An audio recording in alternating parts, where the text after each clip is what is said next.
Well, today, the Ukrainian President Volodymyr Zelensky has visited Bucha. He's calling what happened there a genocide.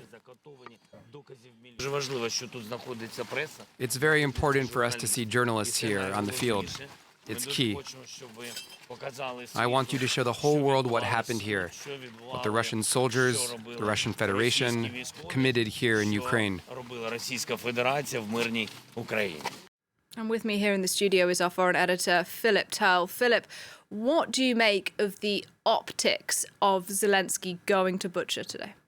This is a very symbolic visit. You have to remember that Volodymyr Zelensky has been almost confined to the presidential palace since the start of this war on the 24th of February. There have been one or two films of him standing outside in the open air, but that was visibly right in the centre of Kyiv, where he was well protected. This is really the first time he's been outside of the city. You can see him wearing a bulletproof vest there, well surrounded by security forces, but it's still a risky visit for him to do. The reason he's doing this is, once again, well, there are two reasons. The first one is to show the international community, in his view, what Russia has done, to underline that it's important enough for him to risk his life to go there to show the atrocities that have been committed, the shooting of innocent civilians, these war crimes. He's calling them genocide. This is a step up from what he was saying earlier on, which was that the Russians were murdering people.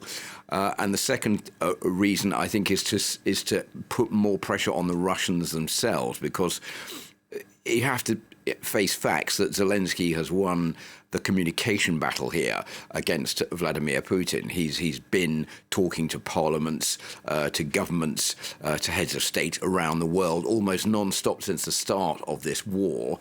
And he is media friendly. He knows how to use media. He's a man of television. He's an actor, so he knows exactly what he's doing. And this is a symbolic, important move by him to go to Bucha to draw attention to the atrocities there and to stack more pressure on the Russians, and even to stack more pressure on international governments to take further steps. We've heard the French are saying that they're calling for increased sanctions against Russia. I think this is a way of the president of Ukraine saying, well, I think it's time you did that now. Well, you say Zelensky is winning the information war, Philip, but obviously in Moscow, the language being used is quite different. I mean, the Kremlin today effectively saying those images out of Bucha are fake news. Well, I don't think anybody outside of